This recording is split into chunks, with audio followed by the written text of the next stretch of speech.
Hi guys, before we begin the episode, I want to tell you about an amazing website that could help you get your health back. I know that sounds like a big statement to make, and I know a lot of you out there have been concerned about your health, especially with this COVID jab, with the toxicity in there, with the shedding of the COVID vaccine. All of us are concerned. We're seeing people fall ill, die prematurely, and it's really gotten bad. There's a website that could change your life and potentially even save your life. I'm not going to talk too much about it. Just please go on there, watch the videos, sign up to watch the videos, and learn how you could get your health back to the way it was prior to COVID and even better. All right, we are here with the America Happens Network, and I'm so proud to have two of the most incredible freedom fighters here.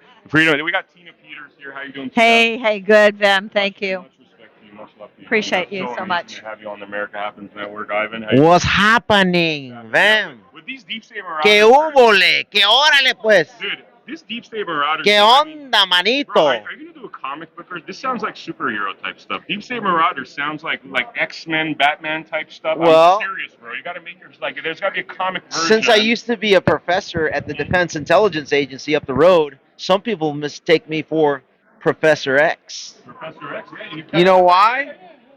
Look at that. No, but I'm very serious, man. You got to graphic novelize that thing, dude. And you know what? Your office, you know what I would say? Absolutely. You could do this stuff with AI really well, by the way. Seriously, I'm not kidding. If you create a superhero called the Deep State Marauder, and this is all fiction. We're allowed to have fiction. I'm already there. Yeah, and the Deep State Marauder, what does he do? He's like a Punisher type. Yeah. That kind of punishes the deep state by name. There you go.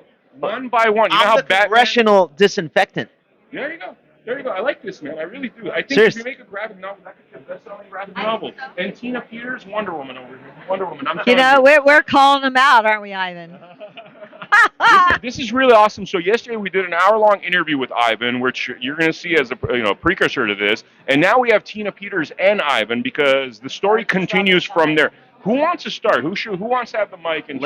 Ladies first. Ladies first. It's always, and this lady is definitely first. This is like top-notch lady over here. Well, watch out, Deep State. We're after you. So, you know about my trial, right? So we were ready to go to trial. Everything was happening, and just had a break with my legal defense. It just wasn't going forward like it should have been, and so now the trial is set for the 29th of July through August 12th.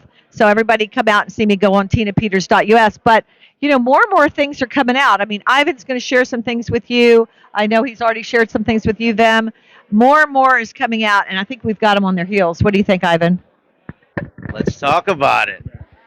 From your mouth to God's ears. This is pretty amazing. So, Ivan, you want to tell us what's going on? You want to start the story, or? Yeah, let's recap from yesterday. I basically stepped you through from 2014. The censorship industrial complex started by conducting coups overseas, and then it faced inward against us, specifically ramping things up in 2018. But then as we moved into 2020, that's when things really got spicy. We talked about Brian Otten over at the Foreign Influence Task Force, who used to be the Crossfire Hurricane senior intel analyst. We talked about Jim Baker, who used to be the general counsel over at the FBI, and then went over to the Twitter 1.0 to be an attorney there, right, to coordinate the censorship regime. Meanwhile, the San Francisco field office of the FBI was the conduit between headquarters and the Twitter and big tech, in the names of Joe Pientka III, who was on Crossfire Hurricane as well, and his little surrogate buddy, Elvis Chan.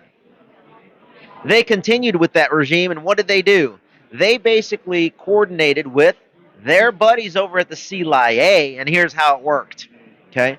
Remember back in 2016 when John Brennan was the CIA director and Gina Haspel was the chief of station in the London office, and George Papadopoulos somehow got bumped by very gorgeous women in order to talk about stuff, right? And I won't go into the details on that. Read his book, Deep State Target. Goes into a lot of those details. Are you talking about honey trap type stuff? Yeah, exactly. Okay. So anyway, a lot of those links are there. But let's just go back to the CIA can't conduct operations domestically, but how they do it is that they task or request, if you will, in an informal/formal way. Hey, London. Hey, MI6.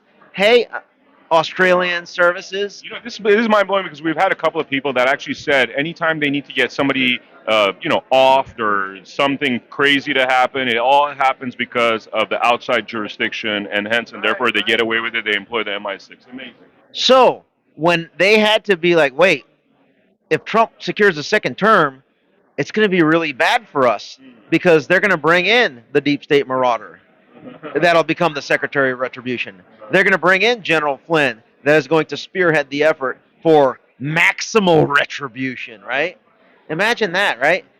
And then what about, the 51 that provided cover for the Biden laptop, the 39 that unmasked Flynn, all the impeachment hoaxes, right?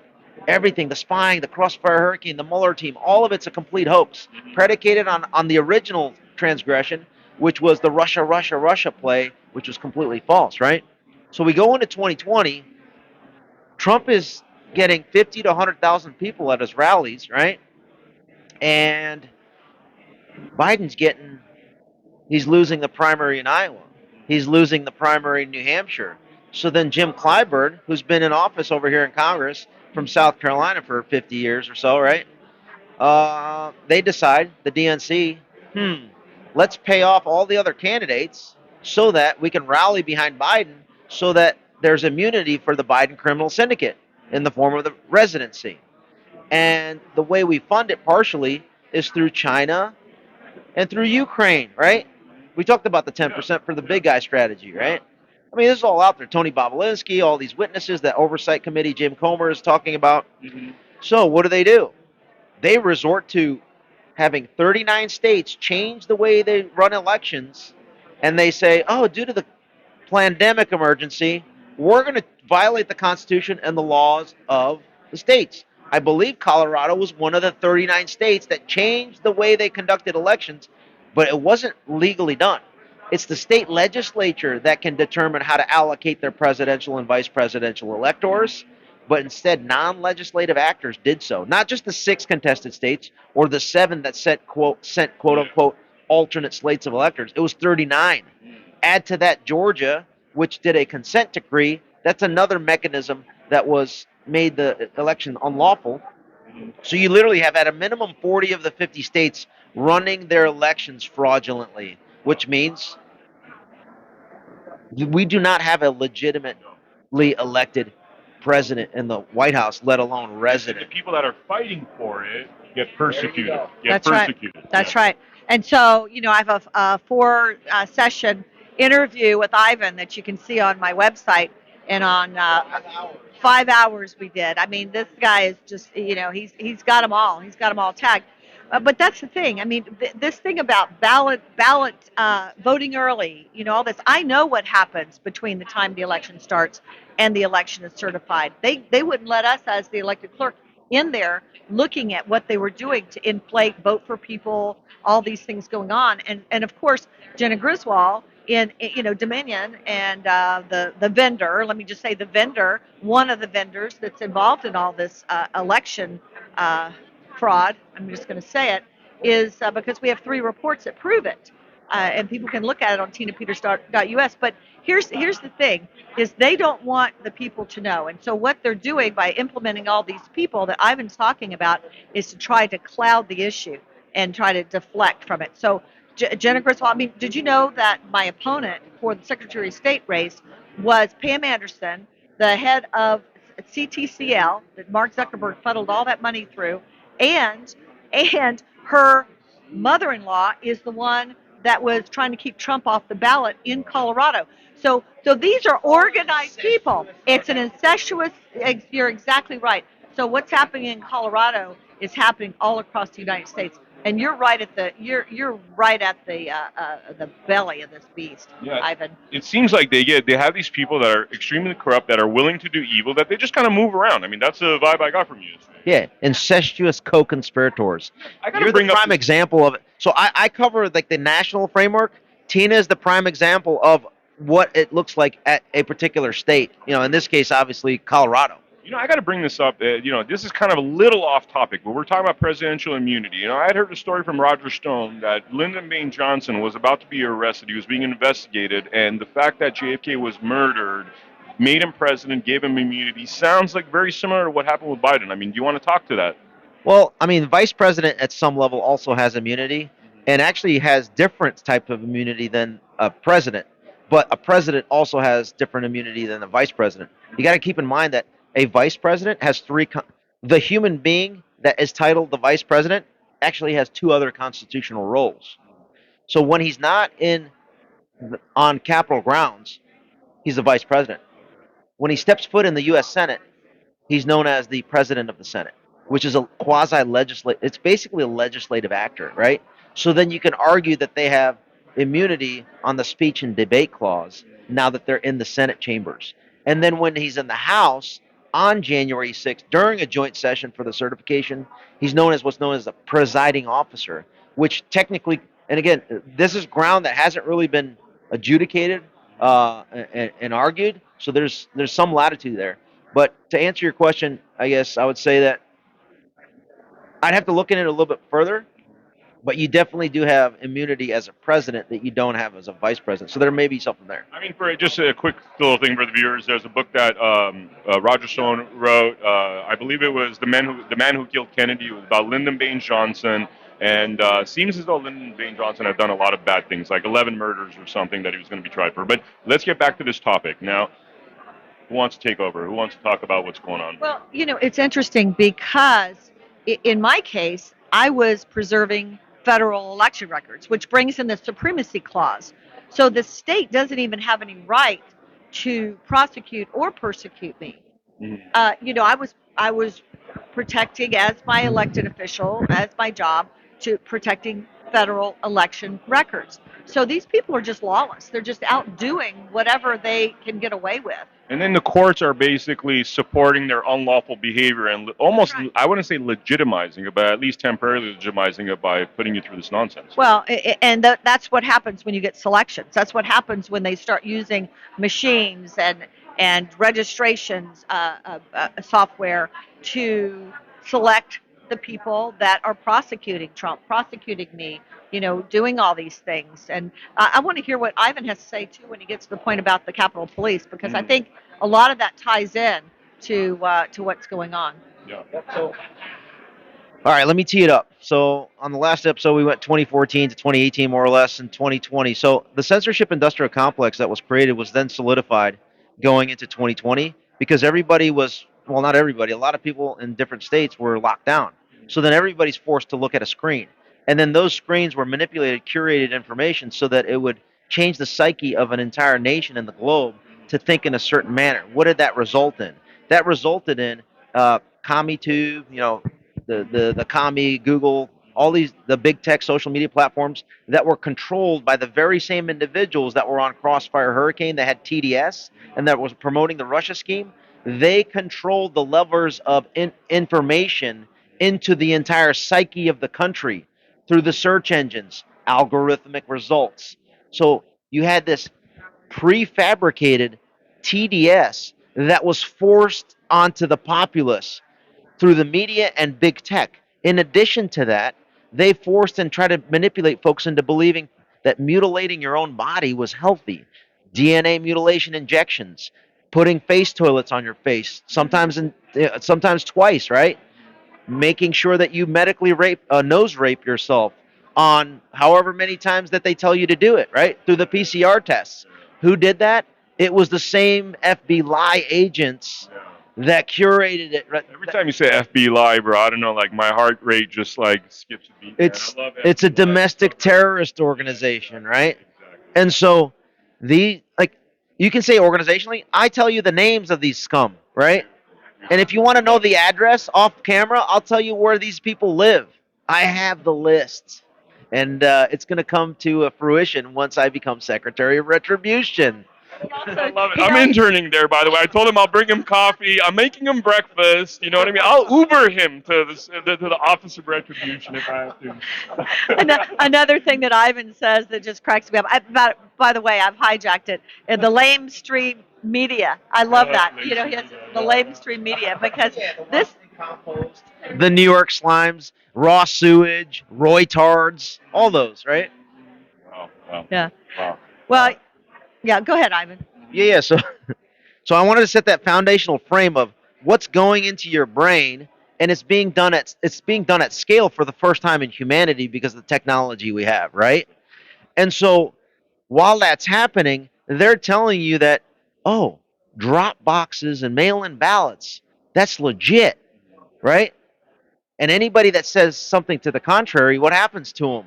And you already have a When weakened mental state because they're hitting you. Propaganda, propaganda, propaganda. right, and that's why you're starting to see the scalable censorship regime where they now start to manipulate. Oh, you can't talk about drop boxes. Then they censor President Trump. That was the first tweet that they censored when he says like they're vulnerable to corruption, right?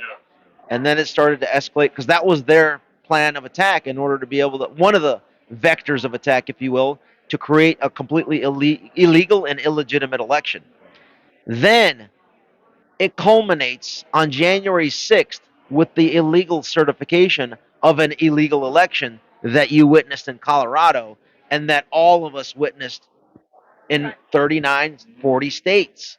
Because, so what you covered, Tina, and a lot of, like Mike Lindell is over here in his booth, and the Sidney Powells of the world, the Rudy Giuliani's, they covered different aspects of retail fraud, wholesale fraud, digital manipulation, software manipulation, the machines, the internet connectivity, going other places and coming back, foreign interference. While all that was going on, I did not discuss that. I strictly focused on the constitutional argument that, hey, member of Congress, going into January 6th, the dozens that I talked to, I said, hey, if you can agree with me, if you can disregard everything that Tina, Mike, Sidney Powell, Rudy Giuliani, everybody else is saying, and just hear me out on this, would you agree that state whatever, Arizona, look, this is how they decided to run their election.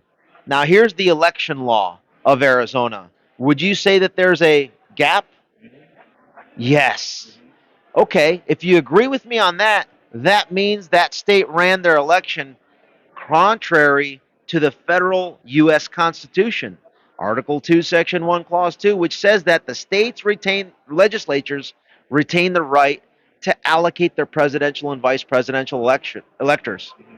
That was a simple way. You don't have to prove to a judge that there was software manipulation so that they learn how to code or any of these other things. Now, while all that was happening, I think it was completely true that it was happening. You don't the threshold and the barrier to understand for any lay person. It's like, yeah, it's simple. Here's the rule. It was done in this way. The rule was broken. It's an illegal election. So now you must object. And we started getting people to object. And it got to about 147 on January 5th in the House and growing by the minute. And during that period of time, I said, you know what? You don't have to vote one person, one vote in the House. You can vote by state delegation, which is outlined in the 12th Amendment, that when there's a contested election, no one has enough electoral votes. The 12th Amendment says that there could be a contingent election where the House votes for president by state delegation, and the Senate votes by one person, one vote of the senators present. A quorum is two-thirds of the state represented in the House and two-thirds of the senators in the Senate. The Electoral Count Act doesn't say anything about how you're supposed to vote on the objections. The 12th Amendment doesn't say how you do the objection process. Only the Electoral Count Act does. But it doesn't specify if you vote one person, one vote in the House, one member, one vote, or by state delegation. In the absence of anything on that subject, I said, well, great. To vote for a president, it's a agreement between the state legislatures and the collective and the federal legislature on who becomes president and vice president. So, using that frame, Kevin McCarthy, you are the leader of the party that has 27 Republican states under that framework of vote. And you, Mike Pence, as the presiding officer, are going to have to come to a determination on whether or not you're going to accept Kevin McCarthy's ruling of 27 to 20 to 3, because 3 states were tied up under this framework, or Nancy Pelosi's 222 to 212 on the objection of Arizona. And if you decide with Kevin McCarthy, of which you should because you're the tiebreak person, and you apply that same framework to Georgia, Wisconsin, Michigan, Pennsylvania, Nevada, guess what? It forces a contingent election as envisioned in the 12th Amendment. And then if you vote the same way that you just did, it guarantees a re-election of Trump. So what happens? When I'm articulating that and I explain that that could occur, and then I go on Praying Medic and explain that he asks me the question, what do you think Trump means when he says in his tweet, it's going to be wild on January 6th? I said, well, if I were to put my constitutional lawyer hat on,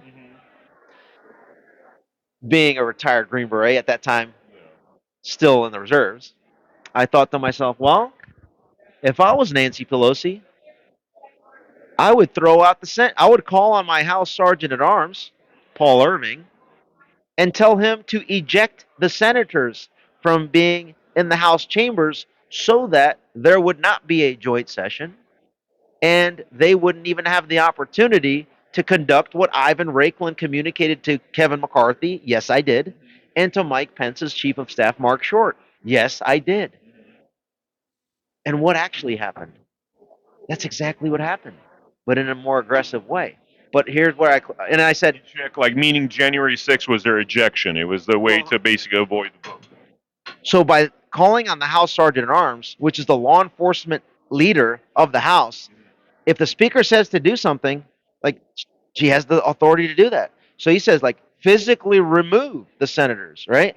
And I said, well, the president could take that as a violation of the 12th Amendment, where the Speaker is violating the natural procession and progression of the joint session from taking place, and he could call on his executive branch assets and deploy them to the Capitol to guarantee that a joint session is going to take place, according to how Ivan Raiklin presented it, which was 27 voting by state delegation, right? But it would have been up to McCarthy to decide to do that with the House body and Pence to go ahead and accept that. So it wasn't a unilateral thing that Pence could do.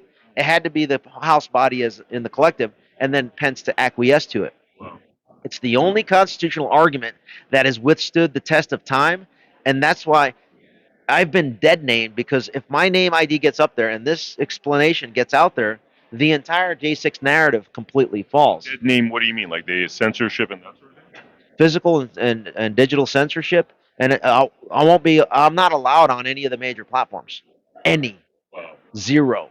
Wow. You name the big name person related to January 6th and all that, they won't even talk to me. Could you tell me what platforms? You want to name them? Like Faux news, because Paul Ryan was in on it, and I know, and I have the receipts. I guess we'll get to that. Yeah. I'm gonna give him a chance. The guy that I was texting earlier. Oh, got it. Yeah. All right. We might have an exclusive very soon. In the meantime, in the states, and that's where I was focused on, you've got the Secretary of State, Jenna Griswold, doing all the executive actions, not even going through the legislature, right? I mean, but on the COVID excuse, implementing emergency legislation, which should be left to the legislators, just to be able to keep the crime going. They circumvented the Constitution in so many ways. First Amendment, Fourth, Fifth Amendment, Article 2, Section 1, Clause 2, Article 1, Section 4 on the federal House member elections, etc. But those are like separate 1 hour to 2 hour discussions we're not going to do right now. So January 6th. So instead of it happening, when I was asked that question, what do you mean by it's going to get spicy? Well, think about it, right? If Pelosi throws out the Senate, stops the joint session, the president calls on the military to say, you know what? No, the joint session will take place, honey bun. That creates a nice little constitutional, physical standoff, right? I gotta ask this question. I mean, did Trump make a strategic mistake in having all the people show up to January 6th in Washington, D.C., as opposed to just let it go on and let the vote happen so they wouldn't have an excuse to stop that? Because what you're saying seems to have been more likely if there wasn't a million people in Washington, D.C. No, because had there not been any people in D.C. that day, there's no way that the Congress would have been in a position to feel the necessary pressure to actually go along with my recommended one state, one vote objection. They would have been like, oh, cool, we're just going to... So false flag was their only option. Their only option. So now understanding what I had presented, Pelosi knowing that, because I was retweeted by Trump like 3 times, 5 times. And so I'm nobody, but when you're retweeted by a president with 80-something million followers, Nancy Pelosi and her staff knows what's going on. Couple that with the wargaming that was done in the summer with Jamie Raskin spearheading it on all the different variations that could take place on January 6th. The one thing that they did not plan for, and this is related to, I read Jamie Raskin's book, right? The one thing that they did not contemplate was my argument, which was you vote by state delegation on the objections to the states. So when that topic of discussion hit that crescendo on January 5th, that's when I think the Fedsurrection planning and execution came into place. I mean, that's a lot. That's a overnight planning. So that's where that leaves a lot of room for error when you're just haphazardly trying to plan something that's significant overnight, basically. Absolutely. Now, I could be wrong on the. And Capitol Police Chief Manger's wife ran for office in the exact same district. We're getting notes. We're getting notes here. We got this wonderful No, lady. we're not there yet. Why don't We're you not pop in there here, like, yet. kind of. Hey, what's up, everybody? So, no, I was saying the Capitol Police Chief, Thomas Manger, his wife ran for office in the exact same county and district that Raskin is from. They're all in together. Wow. Yeah, It's they're just this big neighbors. They're neighbors. incestuous criminal syndicate of scumbags. That's So Key West Jess is absolutely right, and she's been helping me with this. She's part of the team of Marauders investigating and getting all the dots connected and the receipts put together. We're all sure. So, Thanks, guys. Thank you. but so they were basically arguing what the legal things would be, how they would object, how would they basically object out the elections. But they're like, well, since they own the House, they're not going to be able to pass the objections, right? Because 222 Democrats versus 212. But what they didn't think about was what I presented, the state delegation vote, right? And that's when it was like, whoa. They thought of everything else except for what I presented. And so what did they have to do? It probably went something like this. Holy crap. We have to stop the momentum of enough Republicans to agree with the objections because it's going to reelect Trump. And if that happens, they're all toast. Because I'm probably going to be in the administration at that point, right? I was actually on the final stages of vetting to take on an appointed position. Wow. But So let's create some chaos and confuse the issue. But I'm going to explain it to you. The individuals involved in that, okay? So Clay Higgins, he was on Laura Logan, and he's been on Tucker Carlson. They talked about, everyone talks about feds. Just like when we talked about how the conversation was, it's the machines, it's the software, it's the foreign interference, it's, right? While that's all true, that's not the root problem that can be explained and understood by the public. What I explain is something that you can immediately be like, oh, wait, it violates the Constitution, boom, boom. Yeah, it's illegal. Similar to that, January 6th, the focus of everybody, except for literally, I hate, it sounds arrogant, but I've studied this topic for tens of thousands of hours the last 3 years. When you look at title as an attorney, so I look at the problem of January 6th from the perspective of an attorney in the legal frame and the decision-making power of that day, who was involved, and then the tactical component as a retired Green Beret commander on how would I conduct something to make it successful. So, I don't want this to go too long, but because I can go so long on this. You know. All right, so this is my top line analytic assessment. January 6th was the intentional, facilitated, deliberate intrusion into the Capitol led by the Capitol Police Board's overlords, the Speaker of the House, the Senate Majority Leader, in order to stop the re-election of Trump. This is who was involved. The Speaker of the House is technically the leader of the joint session, the physical area of it, until the presiding officer walks in. So when Nancy Pelosi gavels in and says, with her beautiful mask, the face toilet, right? that Brian Otten convinced her and everyone else to put on because it's safe and effective, right? So that he can also make money with his family on the sale of that and all the other products. She says, at the advice of the attending physician and the sergeants at arms, meaning her sergeant at arms, Paul Irving, and Mitch McConnell's sergeant at arms, Michael Stenger. And with the agreement of leadership, meaning Mitch McConnell, Chuck Schumer, Kevin McCarthy, and herself, Nancy Pelosi, are only going to allow 11 members of each party from each side of the Congress to be present on the House floor during the joint session. Meaning, 11 hand-picked individuals by Pelosi will be there on the objection discussion. 11 hand-picked individuals by Kevin McCarthy, half of which were against objecting, handpicked by McCarthy, and then 11 handpicked senators by McConnell, 11 handpicked senators by Schumer could participate in the joint session. Didn't I just say that the 12th Amendment requires 2/3 of the senators to be present? So they reduced the numbers so they can't even. Yeah. Wow. No quorum. The certification was illegal. On top of that, as soon as Paul Gosar stood up and Congressman Paul Gosar and Congressman Ted Cruz stood up to do their objection, Mike Pence sighs in dismay and disgust.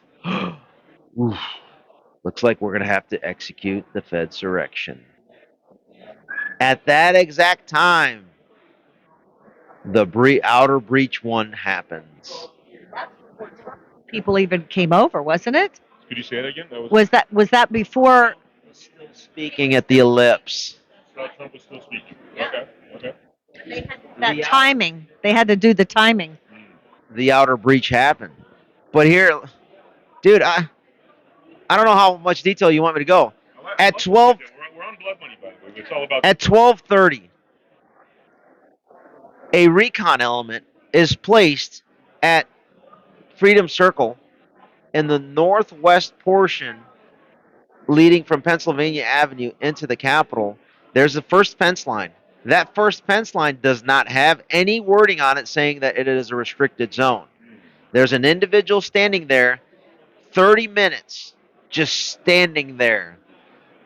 The only thing I can come up with to explain why he's standing there, he is definitely a recon element to observe and advise what's going on. Okay? I've seen the video footage. Because I've gone in there 3 or 4 days to look at the terminals of the CCTV holdings of the U.S. Capitol Police. Breach occurs with 2 other people into the next outer breach, which has restricted zone area. What do they do then? The recon element. They pull the fence. So if you are the one inciting the breach and you're pushing it in, you are now considered in restricted zone and you're violating trespass, right? But if you pull it, you're not trespassing, but everybody else that comes in is. Wow. Isn't that interesting? Wow. Isn't that genius? Evil. So, the people that did the outer breach, nowhere to be seen. No violation. FBI's not doing anything, right? But you have Clay Higgins talking about the FBI. You got Julie Kelly talking about the FBI and the DOJ. You got, name some bigger influencers. What do they talk about? It's all about DOJ, FBI, right? Well, guess what? FBI does not have jurisdictional authority over the Capitol grounds. The DOJ does not have jurisdiction over the Capitol grounds. The DHS does not. DC Metropolitan Police has concurrent jurisdiction with the U.S. Capitol Police on any transgression occurring in the Capitol grounds. Inside of the building, on the House side, inside of the office buildings on the House side, the U.S. Capitol Police has jurisdiction with the House Sergeant at Arms. On the Senate side, the U.S. Capitol Police has jurisdiction with the Senate Sergeant at Arms. So, the 1,200 J6 defendants, almost all of them are what? They went in. Who started the rap sheet, the charge sheet on them? It wasn't the FBI. It wasn't the DHS. It wasn't the U.S. Attorney's Office. It wasn't the DOJ. It wasn't the courts. It wasn't the jury pool. The chief of the U.S. Capitol Police has to sign off on every criminal referral before it goes over to the DOJ. The first layer of the onion is the U.S. Capitol Police chief. And then he's advised by the general counsel, the lawyer. And the information and intel that they get in order to put together the criminal package on the J6 defendant comes from the head of the Intel and Interagency Coordination Division. So then the marauder asks himself, let's find out who these individuals are and peel the onion some more. What are their names? What's their background? What's their relationships? Who appointed them? What loyalties do they have and to whom? You want the answers to all that? I mean, why are you teasing? Why are you even teasing? Like you're like what? And by the way, you're self-interviewing impeccable as always. I mean, I might go get a coffee and a sandwich right now. Can you grab me one Like, too? really, seriously, like, But I need you to understand this. I always say this. I don't want followers. I don't need followers. I'm trying to educate leaders to be able to explain it to your network in a way that's palatable, right? So, who was the head of Intel and Interagency Coordination Division on January 6th? Yogananda Pittman. And guess what? When you look at her background and you talk to somebody like Tarek Johnson, former U.S. Capitol Police officer, whistleblower, and he says, yeah, Yogananda Pittman's real close with the Congressional Black Caucus. Translation, for those that don't know, very infested with the Democrat Party. And then the other thing Tarek Johnson likes to say is she was promoted very quickly 4 or 5 times, faster than anyone I can think of. Wow. Again, putting these people in positions of power to be able to do their current Wonder criminal why. scumbag. That's something to ask her. Next, January 6th, according to Tarek Johnson, he says it was a internal coup, meaning Yogananda Pittman sat on intel that she did not provide the operational chain. Chad Thomas, who headed the operations side, and the chief of Capitol Police at the time, Chief Stephen Son. Why did she sit on it? Because Stephen Son, the chief of Capitol Police, went to Pelosi and her sergeant at arms. Hey, on 6 occasions from January 3rd to the 6th, can you please authorize external support so we can defend the Capitol? A lot of chatter out there, and just I'd be more comfortable to make sure that we can control the Capitol. Paul Irving, Pelosi's sergeant at arms, responds with, due to optics, can't have that. Or anybody else. They wanted complete control. Which begs the question, why did the D.C. Mayor, Muriel Bowser, also use the term due to optics? She's not going to request the National Guard. Why did General Milley use the term due to optics? Why did Secretary of the Army Ryan McCarthy use the term due to optics? Isn't that it's like when you synchronized? Yeah, you watch the mainstream media, those videos where it's like 50 screens and every mainstream media outlet is literally repeating the same sentence. It seems like they got a memo. This is what they're supposed to say. Yeah. Exactly what I was thinking too. So due to optics, the chief of Capitol Police, Stephen Son, is denied additional protection of the Capitol. Translation, that means the U.S. Capitol Police and the sergeants at arms control what goes on. So they didn't want to bring. completely. So they didn't want to bring the National Guard in because now you're giving jurisdiction to National Guard. That means that all this scumbaggery that you're wanting to do now goes away. Basically. Yeah, you'll kind of recognize it, and you'll report on it. Or you will stop the breach from happening. If you don't allow the breach to happen, the objections take place, and there's a Trump re-election. And so what happens? Yogananda Pittman or someone coordinates, let's just say Nancy Pelosi or her designee, her son in law, is seen at the W Hotel on January 5th with John Sullivan, the black kid, Antifa BLM, that was heading up the inner breach team. And then John Sullivan is later that evening seen with Ray Epps, standing like this, as Ray Epps is recruiting folks. Tomorrow we attack the Capitol. We go into the Capitol. At the same time that's going on in the evening of the 5th, was it Yogananda Pittman or one of her surrogates? Or maybe Paul Irving, the House Sergeant at Arms? Or maybe even the FBI? Because this, well, not FBI, somebody in the D.C. Mayor's office or D.C.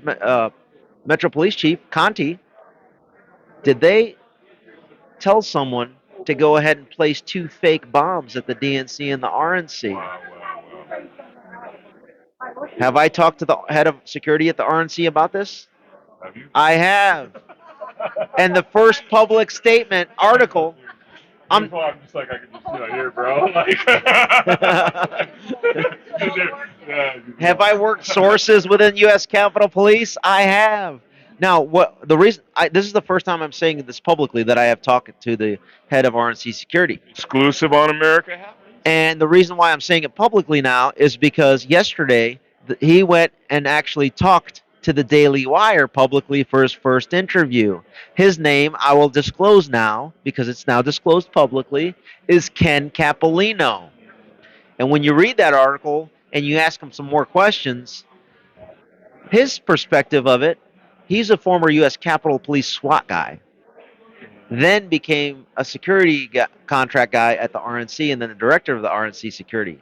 When he saw that, he's like, this is a total distraction diversion, and it doesn't it looks like an inert device. But he still calls it in and evacuates the RNC. Why is this important? It's because the RNC was going to be hosting a meeting to discuss exactly the manner in which they were going to do the objections.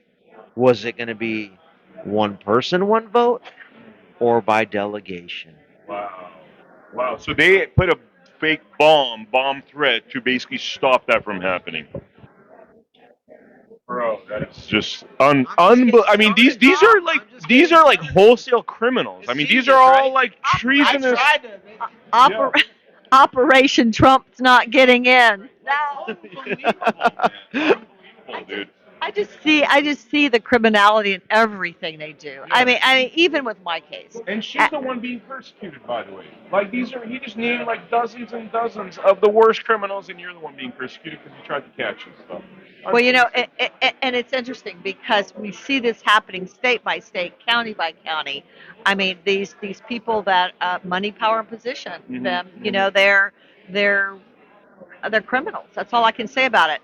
But so the Capitol Police and all their these special ops, and and I'm sure there's people like that walk Capitol Police, by the way. around here, right? I mean, infiltrating. They've infiltrated, and there's no Democrat, Republican. It's just they're criminals. Go ahead. Wings of the same bird. My analysis. Let me start. I should have started with this.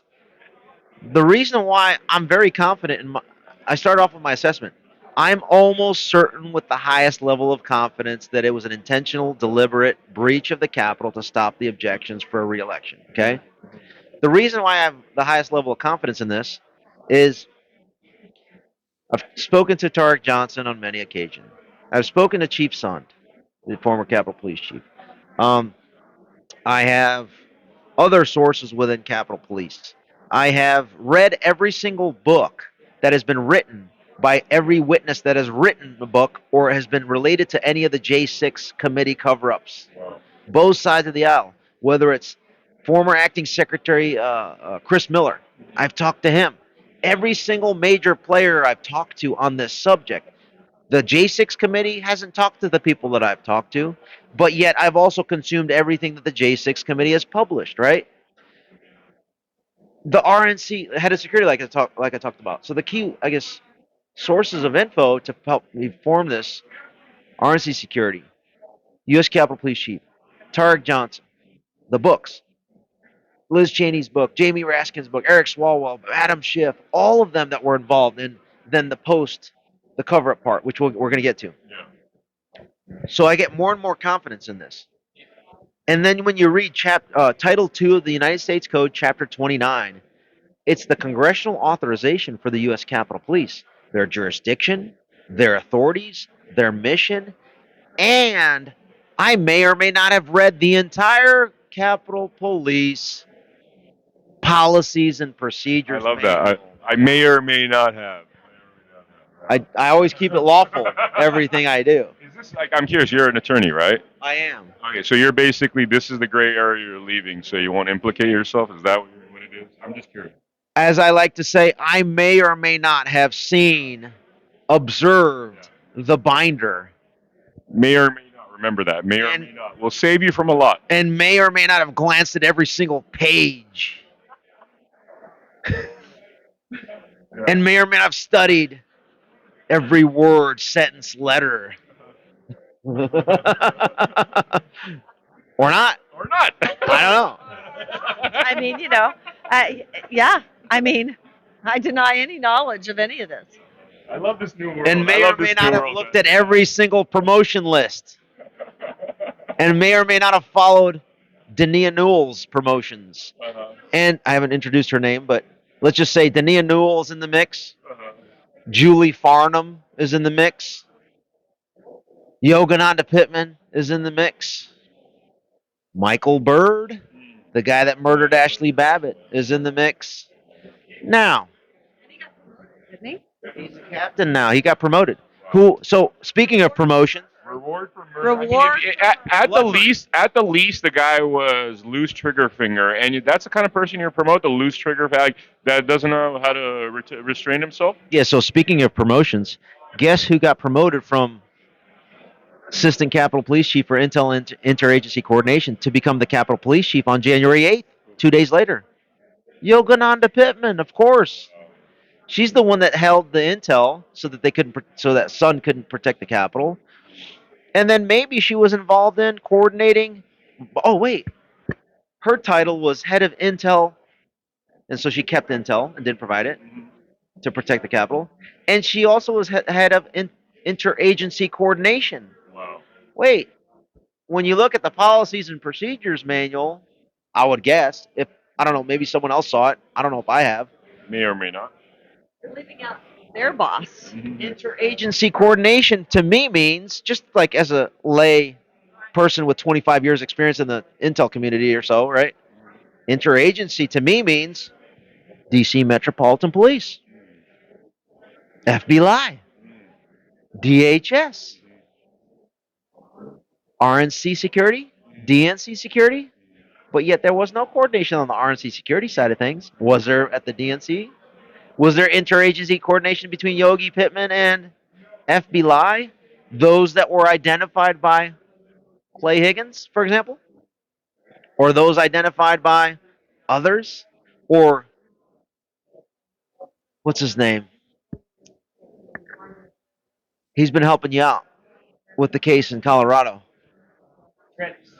Trennis Evans. What about Trennis Evans? Remember he identified DHS folks at the Capitol? So in order for any of those executive branch or DC Metro Police agents, assets, surrogates, CHSs to be on the Capitol grounds legally, it has to come from an authority from the Capitol Police. You would think that the person in charge of that coordination is the head of Intel and Interagency Coordination, Pittman. So is it possible that Pittman coordinated that or someone above her? Like the House Sergeant at Arms, Paul Irving, because he was listening to what Nancy Pelosi was directing. And is it possible maybe it wasn't just Nancy Pelosi coordinating that, because it may have been her documentarian that was standing next to her the whole day. Her daughter Alexandra, who was coordinating from inside with her husband, who was on the outside as he was taking selfies with funny hat wearing barrel chested freedom fighter with the funny hat. What's his name? Chansley. Shaman. I love it. Yeah. And So you, Paul Irving was also House Sergeant at Arms for who else? we're getting there next. Dude, she's getting We got. Like people are so excited. There's like, you know what I mean? Like. We got to wrap it up. So we always knew this was going to be a multi-part series. You said we said a two-part. I think this is going to be a four-parter. I love it, by the way. I love it. I mean, we'll do a marathon. I don't care. But let's wrap this episode up, and then I want to have a good, clean break before we wrap it up. So, it was 5 hours. It was 5. Go on my website and see the you guys other did part. A 5-hour episode. We did a Oh, 5-hour wow. episode. Yeah, I just went and changed shirts. Back to back, though.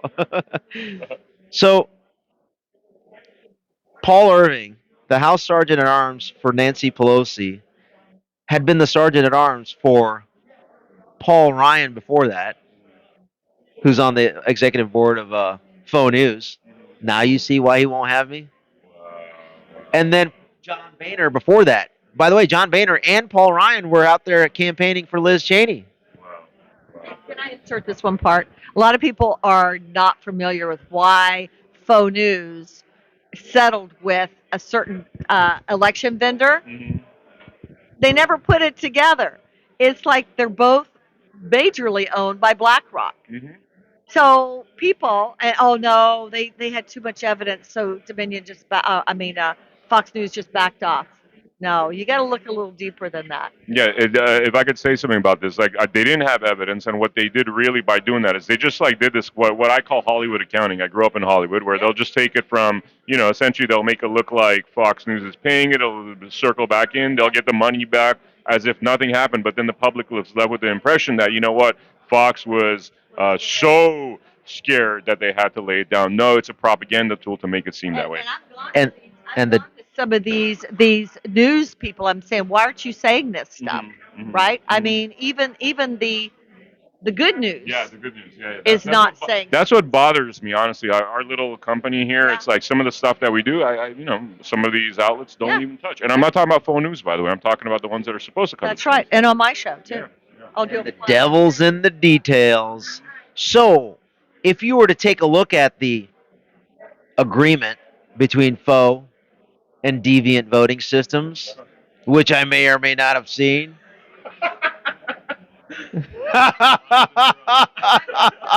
You make it fun. You actually make this process of going after scumbags so much fun. Yeah, Please accept my internship application. Security, I do. People have seen the angels around me, so I'm good. Let's go. So, I mean, let's just hypothetically say that I didn't see it, but let's just kind of contemplate what may be in there. Would there be some communications of saying, hey, we're going to transfer over $787 million to you. You must remove Tucker. And that is considered an investment so that you get new machines, and we get to pick and choose what the outcome of those machines will be. And Fox News signed. So Faux News, possibly, I don't know. I haven't seen the may or may not seen the agreement. Here's a $787 million bribe, maybe, for deviant voting systems to create an outcome of Faux News' choosing.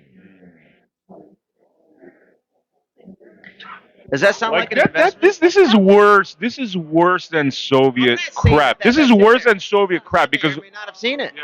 But let's pretend you have, or let's pretend this is a fact. But I mean, this is worse than Soviet Union crap because we're left with this impression that it is not that. At least the Soviets know what they're getting into. They're not lied to about what their system is. We're being lied to about what our system is, and they're literally stealing our constitution right from under our feet. Hey, I'm speculating. Don't take that as fact.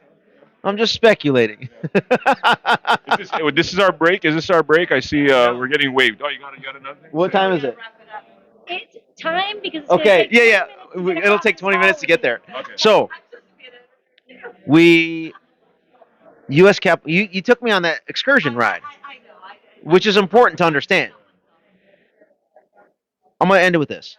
If you're a J6 defendant, If you're a January 6th attorney, when I say January 6th defendant, that's 1,200 people, to include Donald Trump, to include every single defendant in the Fannie Willis stuff down in Georgia. Every single person, you jump the gun, to include the Tina Peters of the world. Everything related to the criminalization of those that are exposing the Fedsurrection, illegally certified, illegally conducted election are being weaponized against. And guess where that weaponization started? The Capitol Police Board works for the Speaker of the House and the Senate Majority Leader. The Capitol Police Chief controls all video and all documents related to criminalizing people via a criminal referral process. That's for the people that walked onto the Capitol grounds. For those that didn't, then they try to loop everyone else in through a seditious co-conspiracy role with those that were on the Capitol grounds. And for those that didn't conduct any one of those, evidence is created, concocted, manipulated, coerced, and curated, just like the censorship industrial complex did at a grand scale. It is being done by three main individuals. The current Capitol Police Chief, Thomas Manger. Prior to him, it was Pittman. So since July 23rd of 2021, it was Manger, who was appointed by Pelosi and Schumer's sergeants at arms. Manger's wife, as mentioned before, is a Democrat shill in Jamie Raskin's district, a Democrat in Maryland, just up the road from where we're at.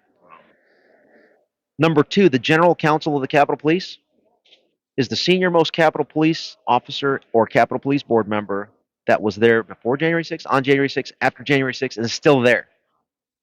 His signature is on every single document that brought in manipulated CCTV footage, coerced testimony from Capitol Police. That's a lie. And if they didn't lie and say that they were threatened, they would be fired. And if they kept quiet because they also had to sign an NDA. So the video that only included what looked like incriminating evidence, coupled with the lied testimony, was then sent over to the U.S. Attorney's Office.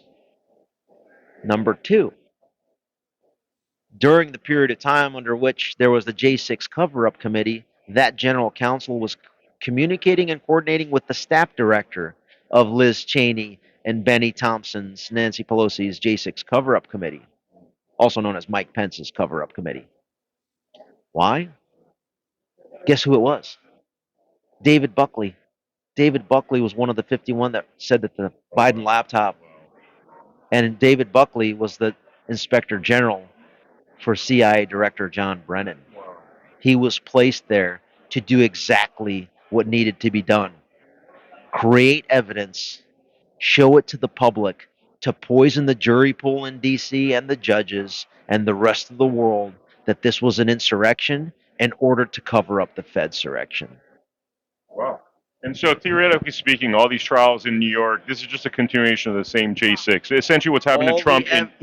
All that, everything that they put together with the J6 committee report and the criminal referrals that they sent over to Jack Smith, it all starts with the names I just mentioned. And fraud is there's no statute of limitations on fraud. So if the fraud is exposed on a legal level, everything should go away, right? All the persecution, all these trials in New York, that all goes away, doesn't it? Because it's based on fraud. Based on jurisdiction, I can't say that.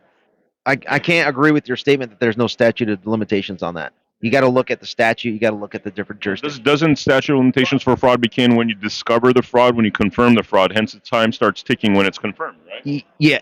In most instances, yes.